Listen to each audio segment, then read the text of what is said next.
오늘 야곱이 위기의 자리에서 하나님으로부터 부르심을 받습니다. 그것은 베델로 올라오라는 것이죠. 도대체 왜 하나님은 야곱에게 베델로 올라오라고 이야기하실까? 베델에 무엇이 있길래, 그리고 그 베델에 올라갔을 때 하나님께서는 그에게 어떤 은혜를 주셨을까라는 것을 함께 살펴보기를 원합니다. 첫 번째, 자신의 꾀로 살아가는 인생은 참 피곤할 수 있다라는 거예요.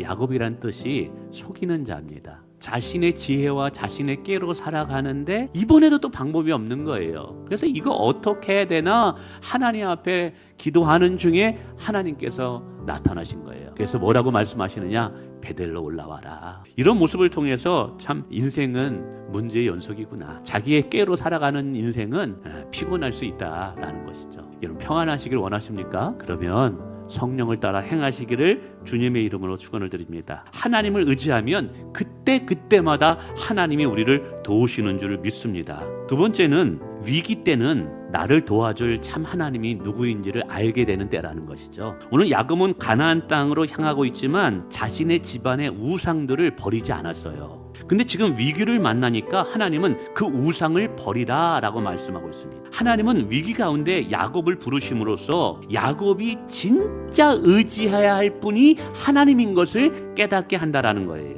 하나님은 오늘 우리의 신앙이 진짜 위에 세워지기를 원합니다. 근데 그러기 위해서는 반드시 선행돼야 될 것이 있는데 가짜를 포기하게 만들어야 돼요.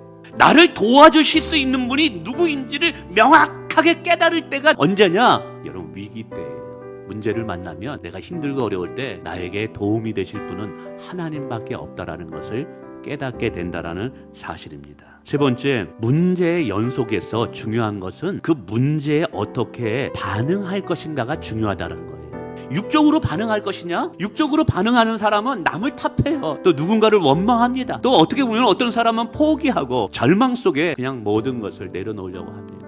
육적인 방법으로, 세상적인 방법으로 이 문제를 접근할 것이냐, 아니면 믿음의 방법으로, 영적인 방법으로 이 문제에 접근할 것인가가 중요하다는 거예요. 그래서 오늘 우리가 문제를 만났을 때 오늘 베델로 올라간다라는 것은 하나님께서 우리를 갱신시키는 믿음의 사람으로 만드는 기회로 바꾼다라는 거죠. 우리는 여기에 이렇게 순응하고 반응해야 된다는 것이죠. 여러분 오늘 베델로 올라가라 그랬을 때 첫 번째 베델로 올라가는 이유가 뭔지 아십니까? 하나님께서 야곱을 만나셨던 첫 번째 장소고 하나님의 약속이 선포된 자리예요.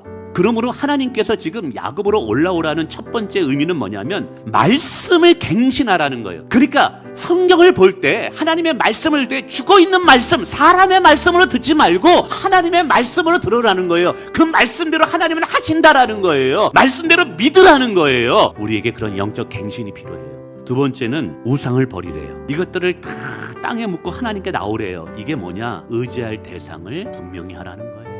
위기의 때는 하나님을 의지하는 갱신의 기회로 삼아야 돼요. 근데 위기의 때는 뭐냐면 우리가 딱 간절히 하나님을 붙잡아야 될 때라는 거예요. 여러분 문제를 만났을 때 어디 먼저 찾아가세요? 문제를 만났을 때 먼저 기도하는 자리로 나오셔야 돼요. 하나님께 간절히 기도할 때 하나님이 일하시는 것을 보게 될 줄 믿습니다. 뿐만 아니라 오늘 예배를 드리라고 이야기하고 있어요. 이게 뭐냐면 위기는 예배를 갱신하는 기회로 삼아야 되는 거예요. 오늘 하나님께서는 우리의 예배가 생명력 있고 하나님을 간절히 찾는 그런 예배가 되기를 원한다는 거죠. 위기를 통해서 하나님은 우리의 예배가 예배답게 만드신다는 사실이에요. 세 번째는 가정을 갱신하는 기회로 삼으래요. 오늘 하나님께서 베델로 올라올 때 야곱만 초청하지 않아요. 온 가족들이 하나님께 나오라고 이야기하고 있는 거예요. 위기는 우리의 가족을 하나님 앞에 다시 서게 하는 갱신의 기회로 만들라는 거죠. 성도 여러분, 위기는요 우리 자녀들이 모두 함께 하나님께 돌아가 은혜와 복을 받을 기회가 돼요. 오늘 하나님이 이걸 말씀하시는 거예요. 근데 마지막 하나 더,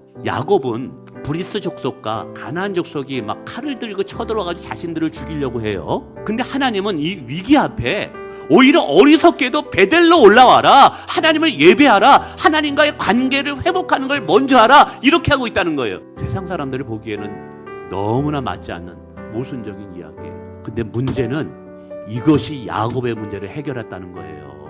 이것이 지금 야곱의 위기를 극복하게 하는 하나님의 방편이었다는 거예요. 오늘 야곱의 문제, 지금 브리스 족속과 가나안 족속이 자신의 가족들을 멸절시키고 모든 가축들을 빼앗아가려는 이 위기 앞에 하나님은 대안을 제시한 거예요. 너의 문제 해결은 너에게 있는 것이 아니라 나에게 있다. 이 위기의 대안은 여호와 하나님이시다.